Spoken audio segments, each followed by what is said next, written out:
నమస్తే. Chevella sitting MP doctor Ranjith Reddy BRS పార్టీకి రాజీనామా చేసి కాంగ్రెస్ పార్టీ నుంచి అభ్యర్థిగా బరిలో దిగుతున్నారు. మరి ఈసారి ఎలాంటి వ్యూహంతో ముందుకెళ్తున్నారు, ప్రజల నుంచి ఎలాంటి రెస్పాన్స్ వస్తుంది, అభివృద్ధి చేయడానికి ఇంకా ఎలాంటి ప్లాన్స్తో ముందుకెళ్తున్నారో రంజిత్ రెడ్డి గారు మనతో ఉన్నారు. ఆయన్ని అడిగి తెలుసుకుందాం. నమస్తే సార్. నమస్తే. ఎలా ఉన్నారు సార్? బీఆర్ఎస్ పార్టీ వీడి కాంగ్రెస్ పార్టీకి చేరిండి అన్నది పాత మాట అయిపోయింది కదా. ఇంకా టాపిక్ ఎందుకు కాంగ్రెస్ పార్టీ అభ్యర్థి అనడం మొదలెట్టాను. ఓకే.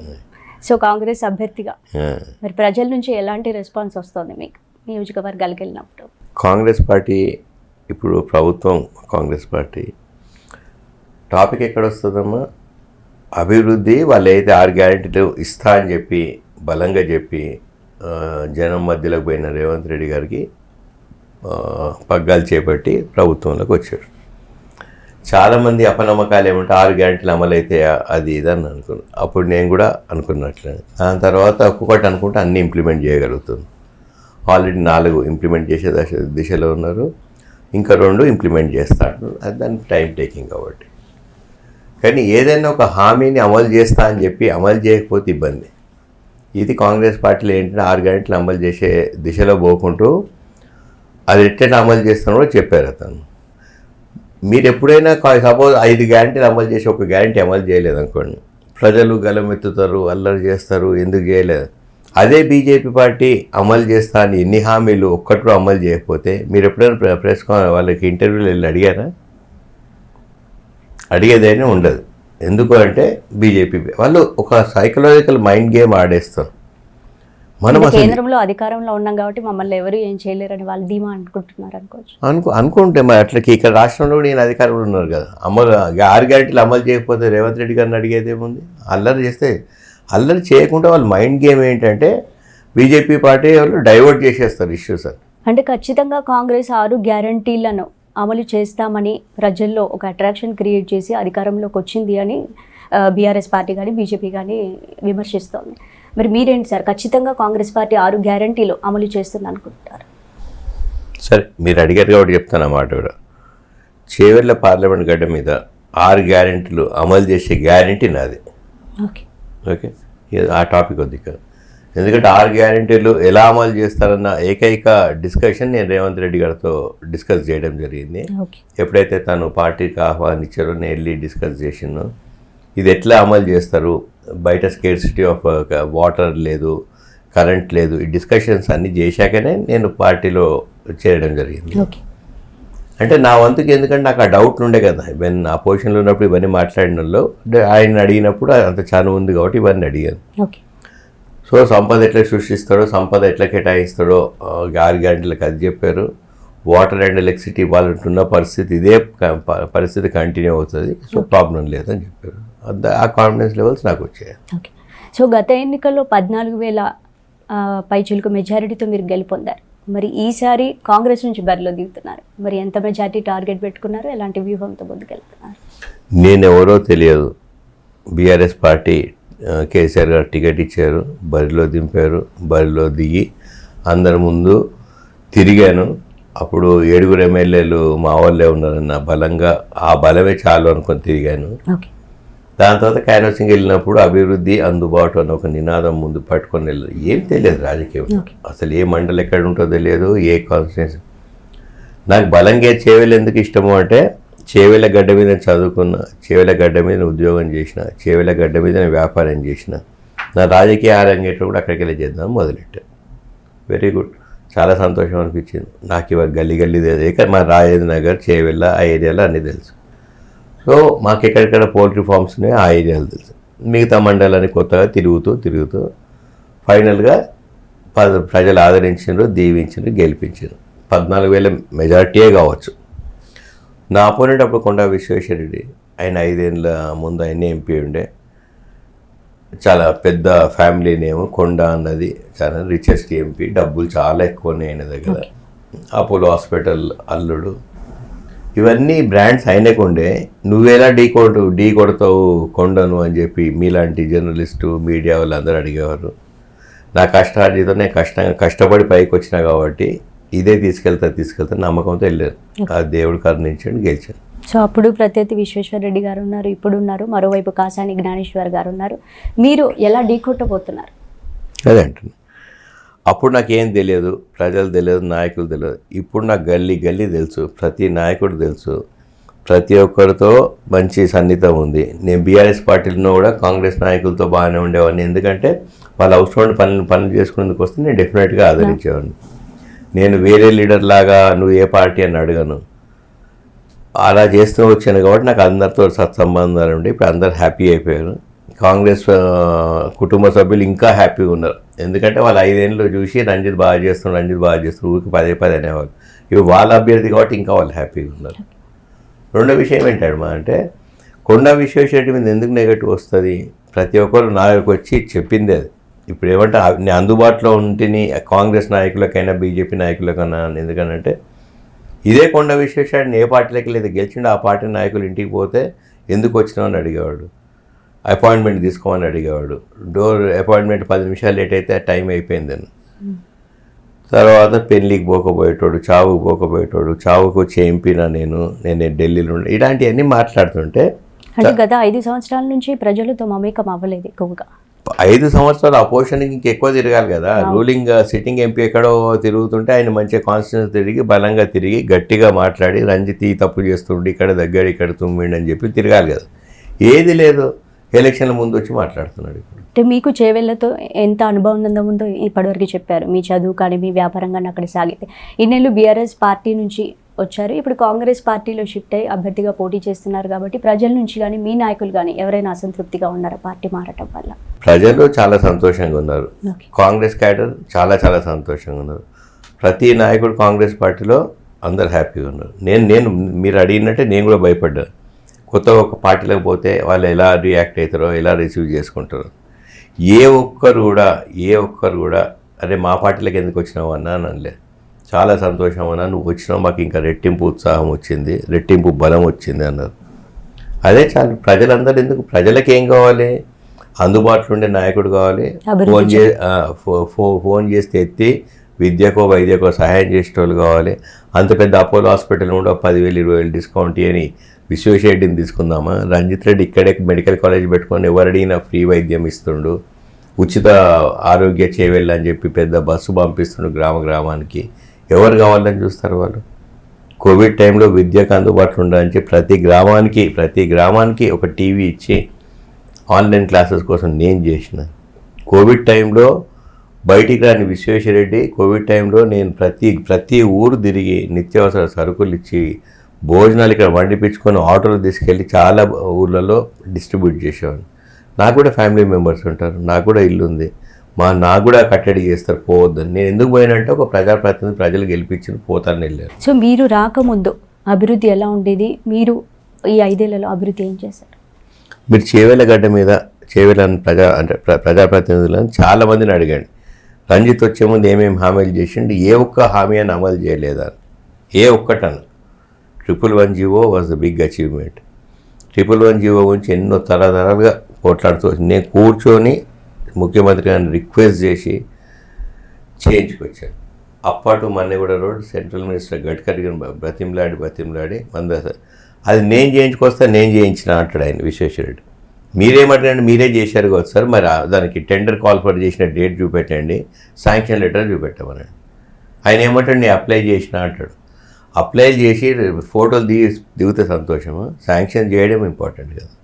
అది ప్రజలకు అర్థం కదా. ఇవన్నీ అలా మాట్లాడతాడు. 111 జీవో ఎత్తేస్తే దాని గురించి ఏదో కామెంట్ చేస్తాడు. 111 జీవో ఇస్తే ఆయన చెప్పాడు, ఇంకా 111 జీవో ఎత్తేస్తే కొబ్బరికాయలు కొడతా, ఇంక ఇది చేస్తే నేను వచ్చి టీఆర్ఎస్ పార్టీలు జాయిన్ అవుతా అని చెప్పాడు. ఏమైంది? వెళ్ళమన్నా టీఆర్ఎస్ పార్టీకి. అంటే ఏంటి సార్, అంటే ఎందుకు ఇంత టార్గెట్ చేస్తున్నారు మిమ్మల్ని? గత 5 ఏళ్లలో చేయని టార్గెట్ 2 months నుంచి ఎక్కువ టార్గెట్ చేస్తున్నారు. That is Vishweshwar Reddy. 5 ఏళ్ళు పడుకుంటాడు, సడన్గా నిద్రలు లేస్తాడు. లేచాక ఏం గుర్తొస్తాయి? ఏం లేదు. నా మీద ఏం ఆరోపించగలుగుతాడు? ప్రజలతో మమేకమై ప్రజల మధ్యలో తిరుగుతూ ఇంత సంతోషంగా ఇంత హ్యాపీగా తిరిగే రంజిత్ రెడ్డిని అంత మంచి ఆదరించే ప్రజలకు ఏం చేయాలి? నా గురించి విషం కక్కాలి.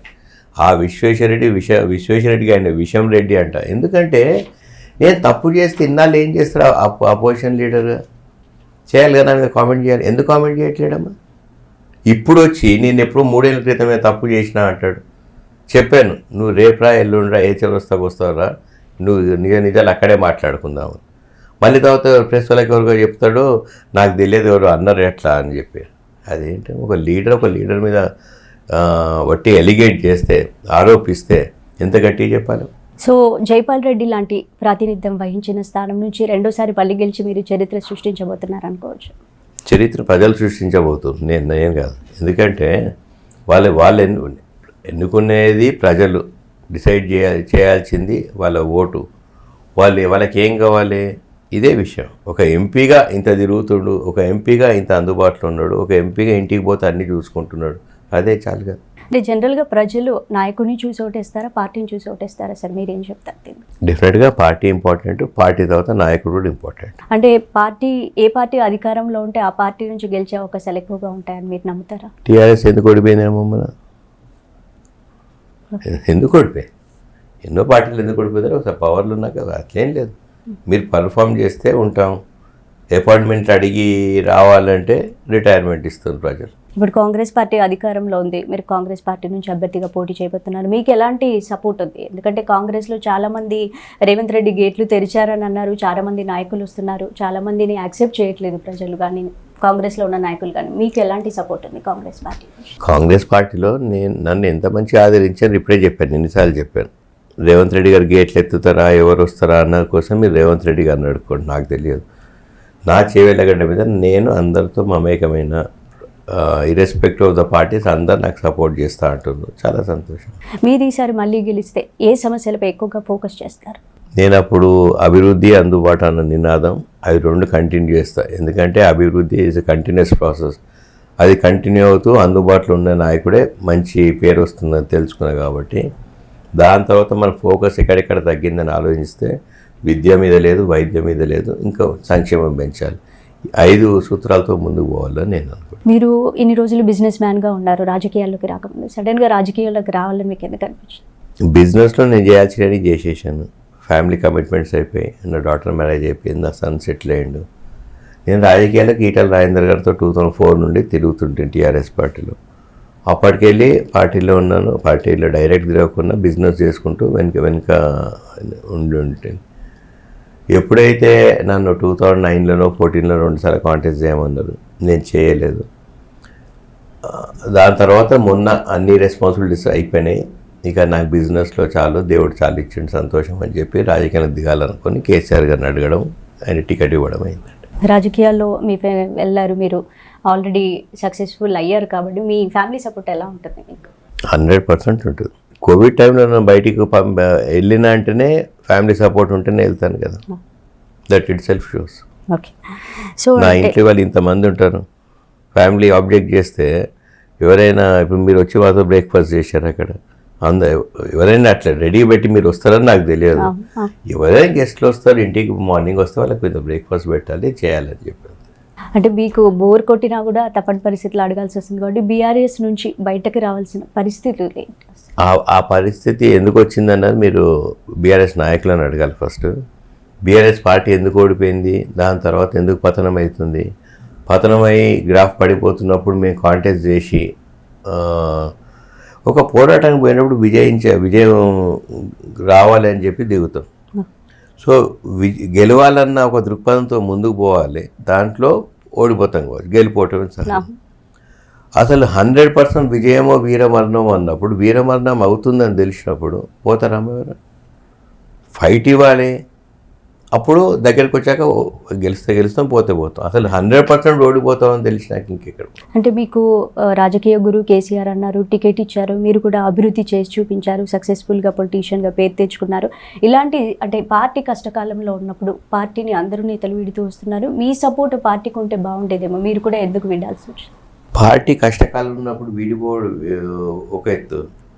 ఇక్కడ ఏమవుతుందంటే ఎవరైతే ఎమ్మెల్యేలు కాంటెస్ట్ చేసి ఓడిపోయి వాళ్ళు మారుతున్నారో ఆ ప్రశ్న వాళ్ళని అడగాలి. నా టర్మ్ అయిపోయింది, నాకు రాజకీయ గురువుగా కేసీఆర్ గారు నాకు ఇచ్చారు టికెట్, 5 years ఎంతో డిసిప్లిన్ సోల్జర్గా టీఆర్ఎస్ పార్టీ కమిటెడ్గా పనిచేశాను.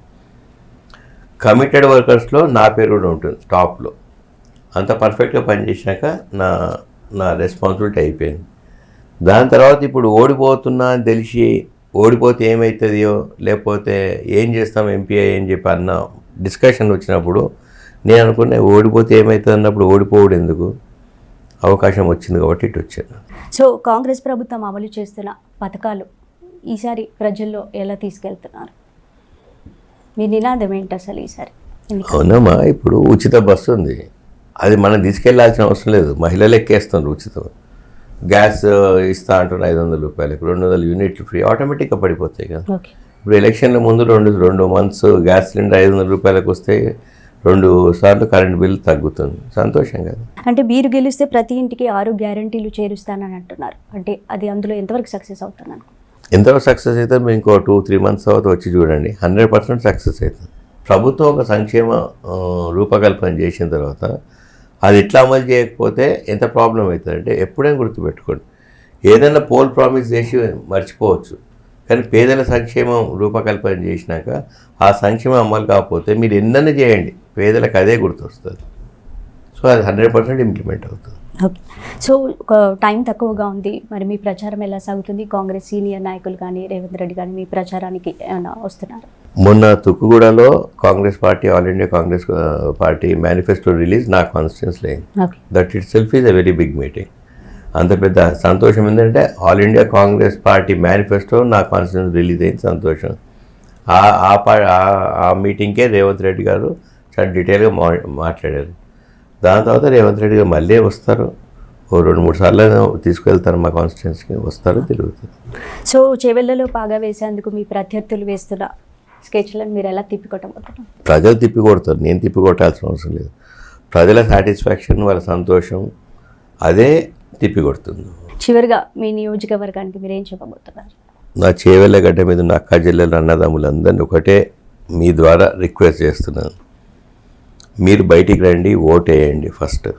రెండోది, మీరు ఓటేసే ముందు ఆలోచించండి మీకు ఎలాంటి నాయకుడు కావాలి.